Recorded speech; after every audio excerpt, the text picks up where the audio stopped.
What's going on, family? I'm Kevin. I'm Jesse. Man, how are y'all doing today, man? It's a beautiful Saturday here in Norman, Oklahoma. Jesse, how you doing today, man? Man, I'm great. How are you? I'm doing well, especially off a great Sooner victory last Saturday. Great comeback for the Crimson and Cream. But guys, what we want to get into today is something called the open hand principle. And it was a conversation I believe we had maybe about a month or so ago. Yeah. Month, maybe 2 months ago. And we just began to talk about why sometimes we are stuck or why we do not take new opportunities. Mm-hmm. So the open hand principle, I would probably best describe it as a spiritual or physical act of opening oneself up to new possibilities, ideas, experiences, knowledge, because so often we are hindered by keeping a closed fist. And a quote from my sister, she says that a closed hand can receive nothing but a punch in the face. So, if your hands are always closed, like we talked about, that is a aggressive signal. It is. That you're ready to fight. You're ready to, somebody's ready to run your face. Ready to engage. Whether it's mentally, physically, or whatever. But Jesse, to you, what does the open hand principle mean? It's like you said, the open hand principle is one that I have to open my mind in order for me to open my hand. You understand how the body in itself works, man. We have to, like last week, what I'm thinking dictates what I do. Right. So again, my mind has to be open in order for me to receive. But I think a lot of times because our hand is closed, that it also closes our mind, it closes our heart, so we have issue with receiving what is actually due to us. Very, very true. One thing, about opening the hand is that I can't accept help if I ask somebody for $1. Right. If I ask somebody for something to drink, for something to eat, I have to open my hand to receive it. Mm-hmm. But so often, whether it's pride or fear of rejection, it's hard for us to move away from, man, I don't need any help from anybody, or I'm so afraid of what somebody might say if I ask for help. Right. Any particular endeavor that I keep it closed. And like you said, I've cut myself off from so many things that are out there from the gifts that are out there for me. How do we why is it so hard for us to open the hand and move past that that stubbornness oftentimes? Okay. Well, again, as men, it's an ego. It's an ego thing. One of the things that we talk about often that we're learning as we progress in age is that we have to check that ego. It's a must that it has to be checked because it keeps us from becoming who we were designed to become. It keeps us from actually learning, the things that we need to learn. And then on top of today, it keeps us from receiving the gifts that are, destined to be given to us. It's ego. I don't need that. I don't need that help. Help. Oh, I got it. I'm going to pull myself up by my own bootstraps. Well, the problem is you ain't got no boots, player. That's very true. So how are you going to pull yourself up when you don't even have the boot, you don't have the shoestring, you don't have anything? You have nothing to pull up from. that could be very, very problematic. I think one of the toughest things, in developing, the open hand principle or applying it is for generations, we've been taught one way. Yeah. And sometimes we're taught that this is the only way to do it. You go to school, you make good grades, you go to college, and that's how you live life. Yeah. But we've seen, in our growing that nothing wrong with going to college. Still a great proponent, to achieve that, get your degree or degrees. But so often now, that financial freedom has moved away from your college degree, back to so many of the skills. From being plumbers, electricians, and things of that nature. But so many people don't want to, open their mind, up to those new things. I know I think I was on Facebook, man, a couple months ago, and I was reading this reading this little story, and it was a mom or a daughter, a mom, a grandma, and I think a great grandma, and the daughter said, "Mom, why do you cut the ends off the roast, before you put it in the oven?" She said, "I don't know. That's what your grandma did. Go talk to her." So she said, "Hey, Big Mama, why you cut the ends off the roast before you put it in the oven?" "I don't know, child. Go talk to your great grandma." "Great grandma, why you cut the ends off the roast before you put it in the oven?" "Cause when I was cooking, I didn't have an oven big enough to fit the whole roast." So for generations now, we're cutting off meat, substance. Right. Right. Simply because one, we never asked the purpose of why it was done this way then, and do we need to continue to do it this way now? Right. And I know you and I can both think of so many times where there are things that we still do. That's not necessarily the way. We have to do it now. No. What are some of the things that you might think of that you're like, yeah, I'm not doing that anymore. That's not the way. I mean, there are a couple different things. Like one we touched on last week in how I'm talking to my son. Right?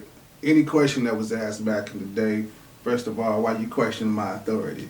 Secondly, because you question my authority, let me give you this backhand. Pretty much. And then thirdly, the next time you think about asking me a question, you're going to think about this second backhand, right? So it's one of those things where it's like, I understand to a point as to why you do that. Because you have to establish, a lot of people don't believe in it, but you have to establish a hierarchy in terms of, listen, you respect and you fear, not in terms of that you're afraid, but you have a reverence for your parents, right? But one of the things I want to make sure that, we're doing is making sure that fear is just that you respect me and you're not afraid to speak with me, to have a conversation, right. To tell me your innermost thoughts and your feelings. Like we said, like I'm sitting down, I'm asking, well, how was school today? How did you feel when you were in class? What were you thinking? Because I wasn't there, so I can't assume why you did something and why you didn't. Right? So I have to be more inquisitive.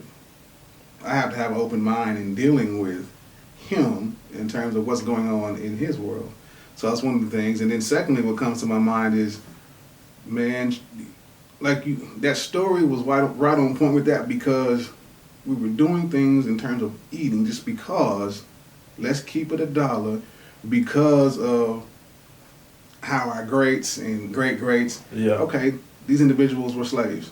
So they got the scraps, they got the worst of the worst, and did the very best they could with what they were given, right?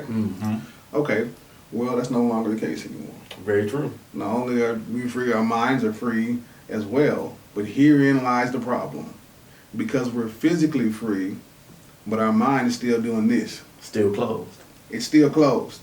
So it can't recognize the fact that, you eating all this hog and whatnot is the cause of your sodium retention, which causes high blood pressure, which causes the hardening of your arteries, and you stroke out.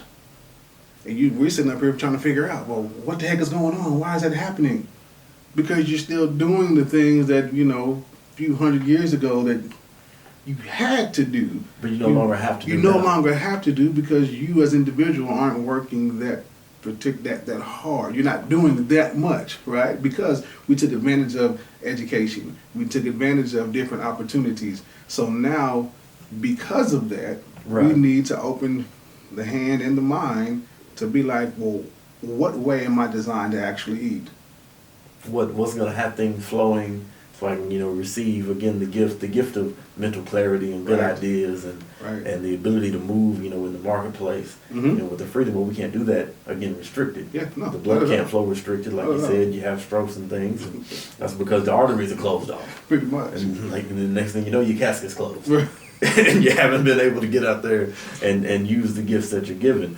One thing I want to double back to real quick is, like you said, in speaking with your son, speaking to him in grace is the advice, Mama gave you, and dealing in him with grace. Man, one thing, we're going to digress just for a moment, but we'll bring it back, is so often, we're taught that we were told growing up. I'm not one of your little friends. Okay, I understand that. In Like theory, you said, there is a hierarchy, but most of my friendships are my closest relationships. mm-hmm. They are some of the deepest forms of love Mm-hmm. that you're ever going to foster while you're alive. Yeah. So don't I want to be friends with my child on some level? Yes. Because if they're not friends with me, if they're not comfortable enough to come to me in the tough times, Right. or Right. super excited to share the good news. Mm-hmm. Mm-hmm. Once they grow up and have their own families, their own money and all these things, Yeah. they're going to close off to me. Right. Why was there such a danger in, again, opening the hand and having a friendship, with your child? Or why was that thought there that I can't do that?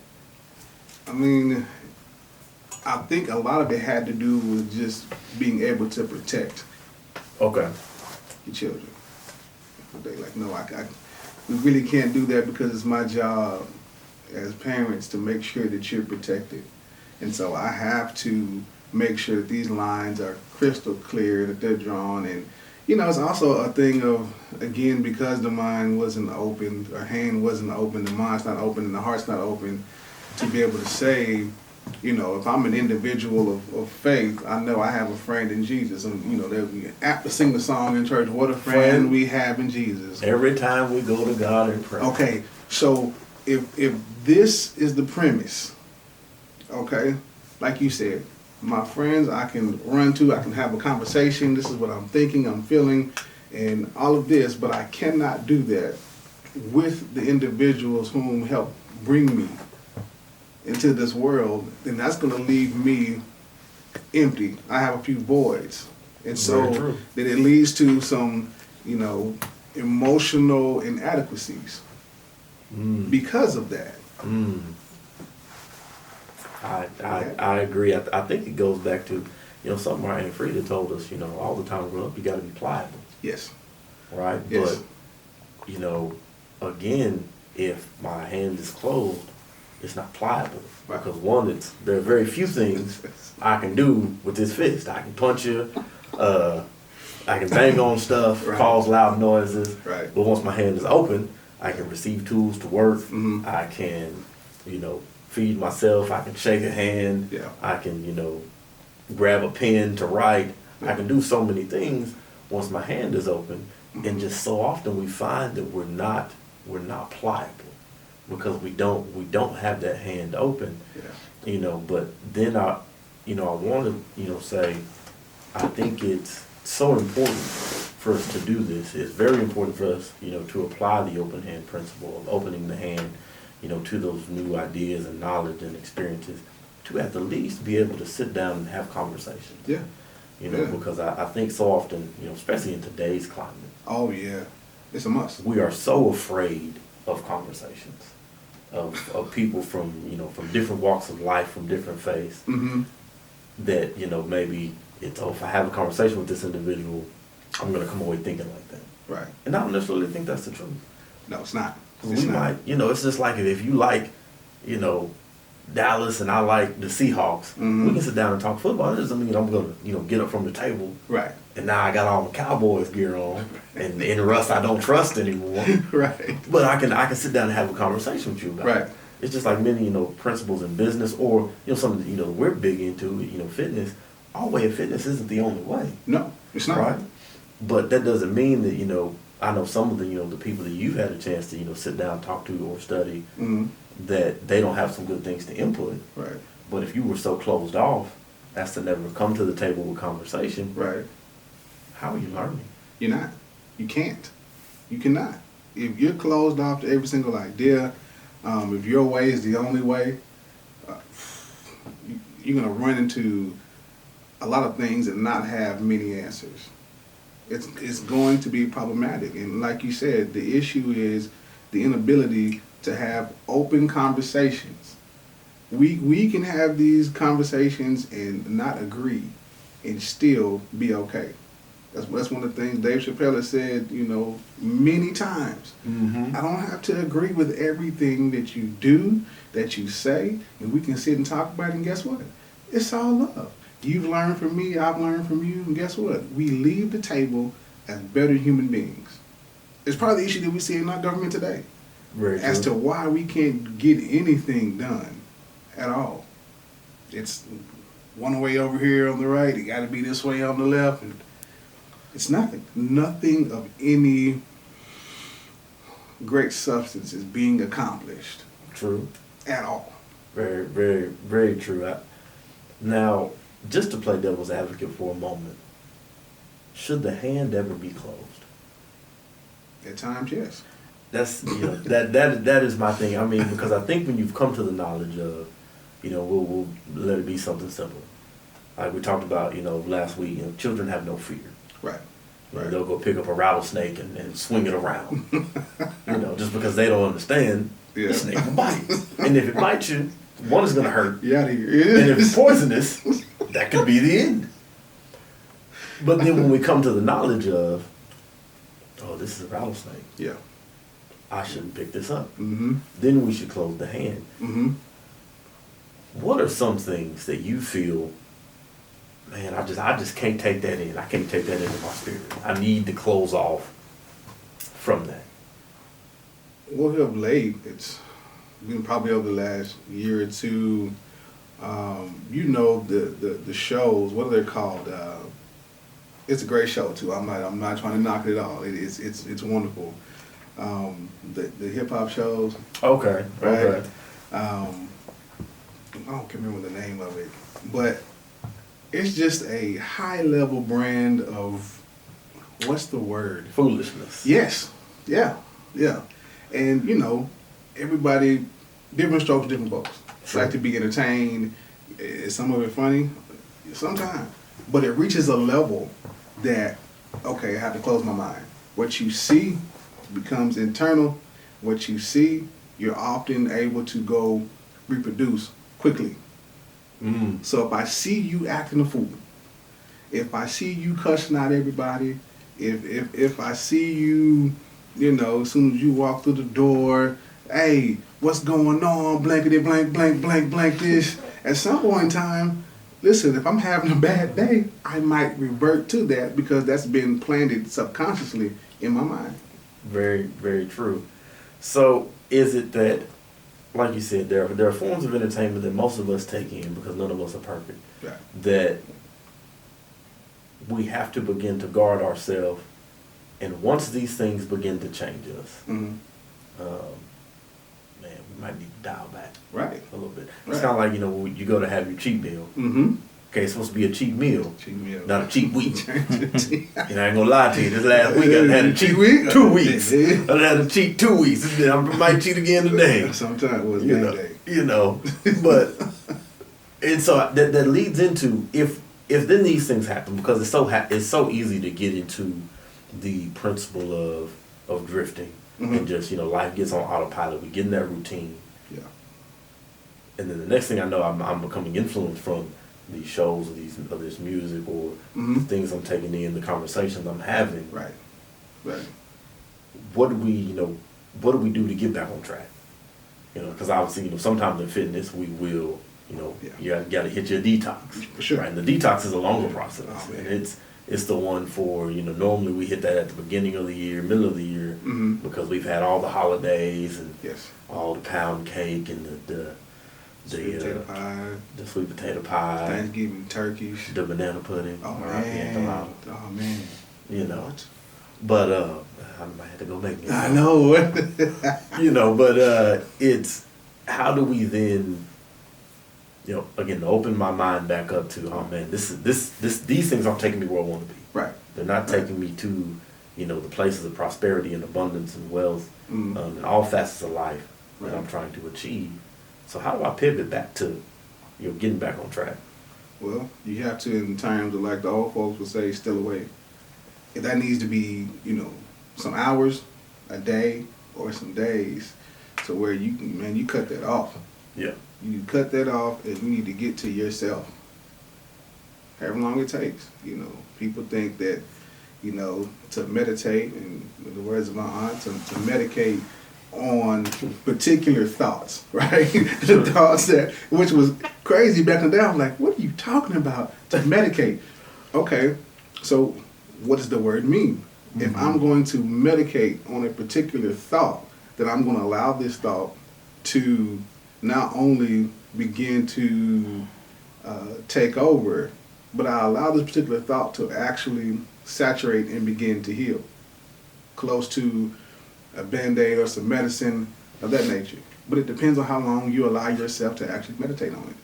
Yeah. So, it's taking the time, like you said, you had some self-awareness. You recognize that, oh man, I let myself get a little too far in this thing. Pump the brakes, step away, and then you're able to get some clarity to see what your next step needs to be. One question I want to pose is, so in doing that, and obviously we know that these influences come, we just talked about the internal, but then in the external, of the people I'm around, can people open the hand for you? They can. And you should want to be around people who have the ability and capacity to open your hand when you decide to close it. Because just because you close it doesn't mean it's always the best time for it to be closed. True. Sometimes it takes somebody on the outside to be able to say, no, now it's time for you to open that hand. Because there's something I need to give you. There's something that, you need to receive from over here. And if you keep that hand closed, you're going to miss out on it. It's for your betterment. Yeah, you need somebody to be there to be like... Man, very, very true. Like, I can think, an instance that we talk about often, me being a realtor now, we were, told, man, 10 years ago. Yeah. Hey, man, y'all might want to try this real estate thing out. Yes. And for whatever reason, in our own, lack of wisdom and understanding, we both chose, to not even look, like to not even do any research, into it. Mm-hmm. And then, you think of, obviously, the market, these last, from last year and still now, it's calmed down a little bit, but there were such great opportunities for most people who had, who have been in the business, who had, had a book of business, in the real estate market. Mm-hmm. Where would we have been? Right. Where would we be today? Right. Now, I'm blessed because, like the other day, I got to go to my daughter's jogathon. Right. Because I'm in real estate, I got to spend that time with her, and, it made her really happy. I was able to do that. And, if I was, just working a regular 9 to 5, not knocking anybody who has to, because we got to keep the lights on. You got to do what you got to do. But it made her happy, and that's a moment that, her and I will get to share. Yeah. That, I was able to go and do and be a part of that. Mm-hmm. But then you think, man, what opportunities did I miss? Yeah. In that 5 to 10 years. Yes. What networking events did I miss out on? Mm-hmm. In that time. That's right. That, man, who knows what relationships could have been fostered by, closing our minds off and not taking that advice, not taking, even just looking into. Right. Why do you think we had a problem just even looking into it? Again, close hand, close mind. Because all we had at that time was what we had going on. So the hand was wrapped around this opportunity. Yeah. It's hard to receive other opportunities when all you do is just hang on to this one thing. Isn't that something that our kids do? Yeah. They hang on to that thing. You're like, if you just give it here, I got something much better. I got something better for you. All you gotta do is just let go. Just you ain't even gotta give it to me. Just drop it on the floor. Right. Just let it go. I got something better for you. And it takes some time. No, this is my favorite Lego. this is I can't give it to you. It's raggedy episode of Paw Patrol 37 times. I'm not gonna watch it again. But Paw Patrol got a new movie. I don't care. No, they don't. Chase is on the case. I can't stand Chase. I know. Man, I don't like that guy. I fight Chase fight his own. But yeah, it's and I think so often we don't adopt a new mindset. Growing up, we continue to hold on to these, like you said, we continue to hold on to the ways we ate, and the other thing is we hold on to the way we were taught to make money. Right. Because both of us, being, entrepreneurs, you even hear sometimes from, your own family. Oh, why you doing that? Shouldn't do that. Oh goodness, you're not gonna make any money. You're not gonna. And yeah, for anybody who goes into business for themselves, Yeah. in that first year, two, 3 or 4, Mm-hmm. it can be a grind. It can be a struggle depending on what you're doing and what you're trying to achieve. Yes. But Yes. if you never even take the step to try to do it, then you never see the light at the end of the tunnel. Man, there is so much growth on an individual level, emotional, spiritual, mental, physical. You don't think financial because at the time as you're going through, you're not making much money. That's those But are the facts. reality is, I do believe you grow the most in terms of your finances, spiritually, and your mental toughness because. Like you said, the first 3-4 years, you're not making a lot of money. You're not doing a whole lot. So it teaches you have to manage the ebbs and flow of money. Right. There are times and seasons in the industry that, hey, new year, new me, it's going to be an influx of people coming in. Yep, go ahead, sign them on up. But guess what happens, March. Hey, not so much. break. Right, spring break is happening. Okay, the beginning of the summer and whatnot. And then the next thing you know, your clients is gone. Right. And you're like, man, what happened to the, Yeah. So it's, it's a crazy thing to think about how if I don't, take these, these new endeavors, if I don't take these opportunities, if I don't take these chances, I can never win big. It's just like, buying, in the stock market, you have your low risk stocks, and you need those. Yeah, Have those. Gotta have them. Yeah. But then you also have to have, some, as we're younger, as our Uncle B taught us, man, hey, when you're young, you can take some risks. Yes. Because you can recover if it goes south. Mm-hmm. But if we never take those risks, then we never have the opportunity to, get the gains from it. I remember, I have, a sermon of Papa preaching, and, one thing he talks about, is if I only plant one row of corn, how many rows of corn should I expect to yield in my time of harvest? Right. I should look for 30, because I only planted one. So if my hand is closed to only one method of making money, which is going to work from 9 to 5, and in that you tell me when I can make money, when I have to stop making money, and then you put a value on what I'm worth, opposed to if I open up to the idea and the mindset of I tell myself what I'm worth, I tell myself the value that I have for myself, my family, our vision, goal, and purpose. Yeah. That I'm always going to be in this one lane of, of prosperity, which, as we, all the people that we've studied, the millionaires, they're at least 7 streams of income. Yeah. But we think we're going to, have abundance on one. Yeah. It doesn't work that way. Like you said, we haven't sown enough seeds in order for that to actually take place. And times will change. Right. Yeah. That's one of the things about the principle is back in the day, you could go get one job, you could go to school, get one job, you can stay at that job 30, almost 40 years. It's going to be good. You're going to make good money. You have the ability to get raises inside of that particular job. They're going to take care of the pension. They're going to take care, of all the retirement. Cool. However, that changed, about 25 years ago. No longer the case. These companies are no longer taking the hit on your pension, your retirement. Unfortunately, Social Security is going to run out, they say, 2034. No more security. So where's your security coming from? Hopefully you're planting some seeds in the market, in some IRAs, some independents, some different things that you can do to help make sure, hey, along the way I have some other things coming in, some other things going on. For sure. One thing I want to talk to you about real quick. So in this book by John C. Maxwell, who I think is a great mentor, a great developer of leaders. If you've ever had a chance to read any of his stuff, maybe his techniques on developing leadership and a better mindset, I think, are some of the best. But there's a quote in his book, and so I don't misquote. I'll go ahead and just read it. but it says you cannot change your destination overnight, but you can change your direction overnight. Jim Rohn. Wow.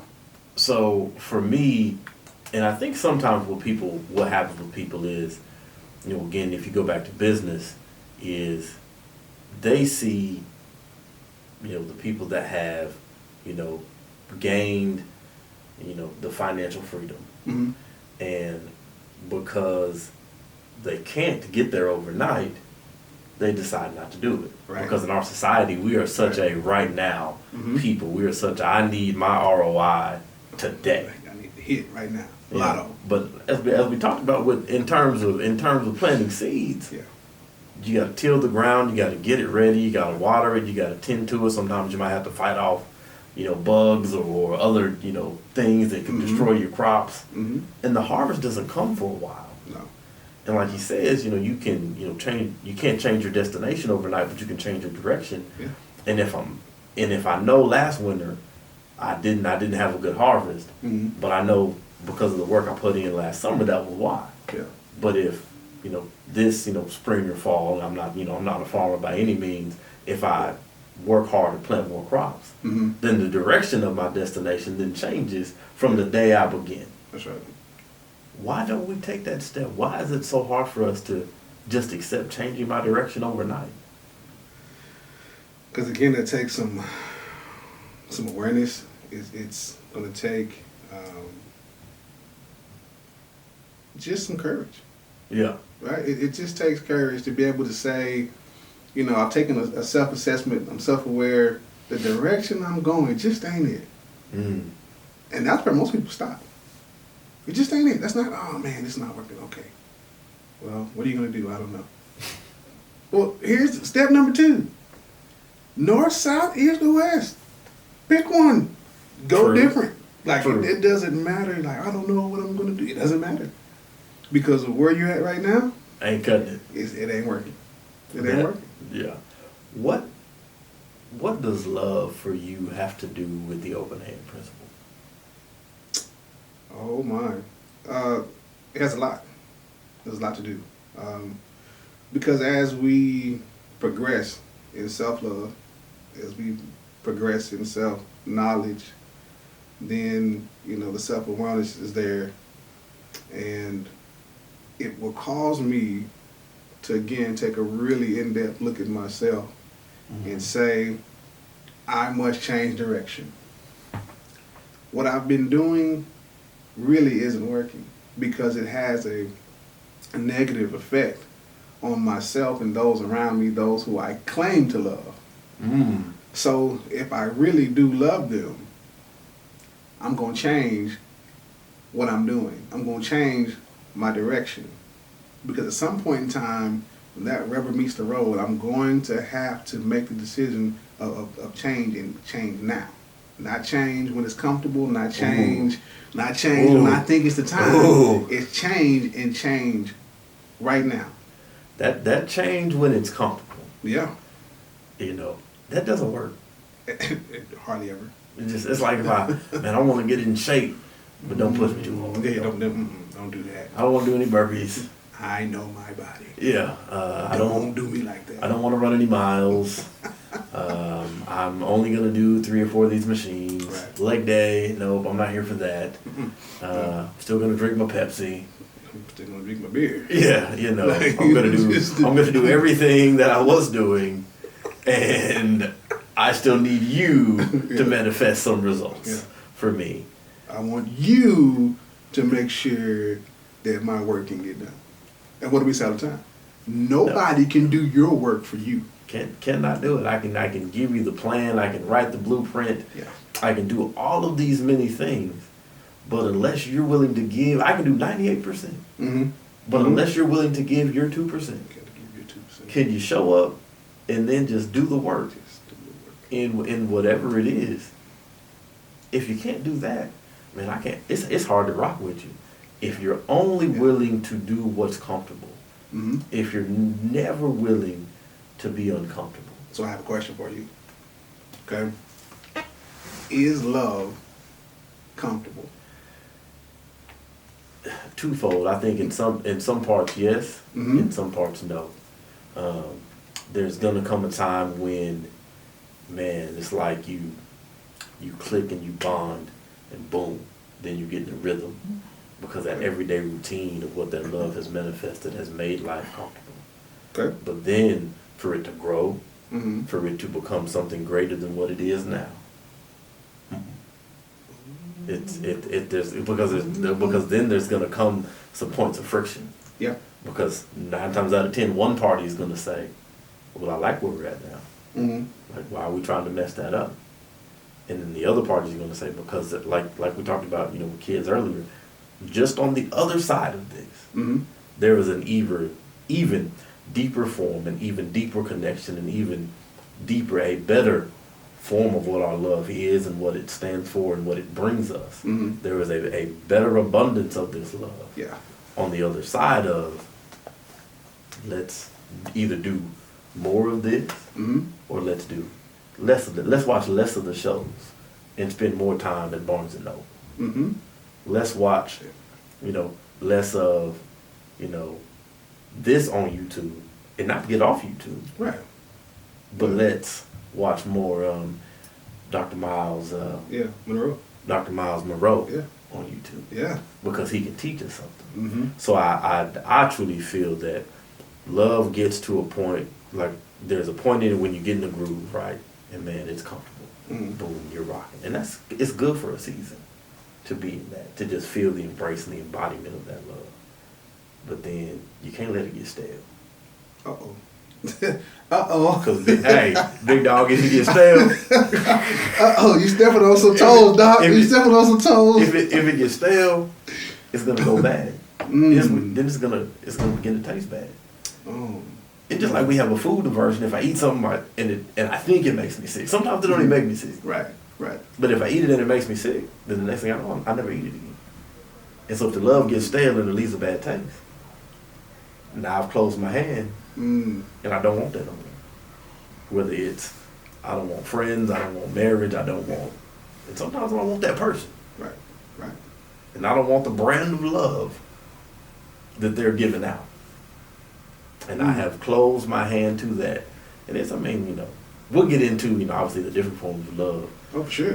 Later, but I think that has a lot to do with when you are in that relationship, whether it be friends or your significant other, you got to open your hand to, how does this person receive love? Because they might not receive it the way I receive it. For sure. And they might not receive it the way I give it. And I think that also has to do more so when it comes to the knowledge aspect of love and relating. Most people think, a relationship is going to die because of the love is gone, right? They have many. The thrill is gone. They have many, a love song after the love is gone, right? Right. There've been many a song about it, but it dissipates because of knowledge. A lack of knowledge. To relate to another takes a high level of study. Very true. It takes knowledge, right? Because love is love. It's going to be consistent. It's going to be there. It is what it is. A marriage or a relationship doesn't fail because of love. It fails because of a lack of knowledge. My people perish for a lack of knowledge, and they reject it. So it's our job as we relate to other people, like you said, whether it's romantic, in a family setting, friendship, I have to up my knowledge on you. Very true. If not, it's difficult to relate to you, and I'm not going to have anything in my bag to be able to really plant the seeds of love so they can be watered. I think it, as it goes back to the open hand principle, and like you said, they reject it. I can read this book once, right? Get some good stuff. Mm-hmm. Yeah. Once I closed it, I've now closed myself to the knowledge of this book and everything I gained and garnered from it the first time. Right. So unless I double back, open it back up, get back in there again, and get whatever else was in there I missed the first time, the second time, the third time. And that's, I think, what we do with people, with opportunities. I only revisit it once. I'll go through it that one time, but it's got to be like that song you fall in love with. Like Drake just came out with his album, and you saw so many people saying, man, You know, man, I've been listening to Drake just on repeat. But then you fall in love with different songs on the album. And sometimes the same song you were listening to might give you a different vibe. Yes. But if I never revisit, if I keep my hand closed and my mind closed, then like you said, I can never obtain more knowledge and move into these new concepts. And so often there are new concepts within the same thing. Oh, for sure. You know, so I think it's a tough thing to, you know, to become self-aware that I've closed myself off. Yeah. And I think sometimes success can be an enemy in that aspect, because if I found success and then I become comfortable in that success, I close myself off to, you know, to many of these new things and new ways of thinking. Yeah. So before we get out of here, Jesse, what would be your advice or parting gift to somebody who is looking to open their hand and no longer receive a punch in the face? Well, if you want to be done, first of all, don't get punched in the face. Look at Floyd Mayweather. Yeah, okay? Play good defense. Play some good defense. Okay, a good jab will keep you from getting punched in the face. Okay, so, and you want your hand to be open. You know, the first thing you have to do is not be fearful. To know that change is a part of life. It is inevitable, and it is upon you to be ready for the different types and levels of change that are going to come into your life. Yeah. Okay? So it's our job to prepare for that. So in order to prepare for it, we have to study our lesson. And the first thing we have to study is ourselves. Again, we're coming back to it. And I have to study myself. What do I not like? What gets on my nerves? Yeah. What do I not like about myself? Because how can I relate to another if I'm unable to relate to myself? True. Right? So if I want my hand to be open, okay, so I know who I am, what I possess, my good, my bad, my indifferent. So once I know that, then at some point in time I have to say, what I know about myself on a foundational level, I got it, good, all right, I'm ready to grow. When you say that you're ready to grow, now you've opened yourself up. You've opened your mind, you've opened your heart, and your hand is open. And one thing we know about the body, when it's closed, right? When we're talking about speed development, if I'm running and I have my fist balled up like this, it's hard for me because the muscles in my arm, my shoulders, up to my neck, up to my jaw get tense. Very true. This will slow me down. But if I just open my hand just a little bit, this way, my forearm gets free, right? The arm is able to really go back. And so what do we know about sprinting? Well, my legs are going to follow my arms. So if I'm like this and I try to run, I'm really not going to get too much length, too much turnover. Right. I open my hand and get it going, my legs have to follow. Same thing with the mind. If it's difficult at first, okay, that's fine. Just give me a little bit. Right. If you up here like this, let me get an index. Okay. Right, let's figure it out. Let's go finger by finger till we open that thing up. I think for me, you know, it's like you said, that self-assessment and the thing that we have to do. Open your hand to yourself. Open your hand to, like you said, on the foundational level. You know, many of our parents did, you know, the best they could with the knowledge they had. Right. But that's only going to take you so far. Right. And so once you have done that self-assessment, open your hand to yourself to becoming the best version of you. And like you said, that means change. I know for me, myself, I hate change because change is scary. Yeah. It is a not fun thing because the day should go X, Y, Z, the hours and minutes proceed the same way, and that's how they go. And at any point in time when they don't, I don't like that. Right. But if I am always, you know, a slave to fear, and I never open myself up, you know, to these new things, I'll always stay the same person. Right. So I would just tell anybody, man, just open your hand up to yourself first. Right. And then you can open yourself up to others. Guys, we thank you for tuning in with us today. We appreciate you guys. Make sure and engage with us in the comments. Let us know what you like, what you hate. For sure. We always enjoy it. Y'all have a great day.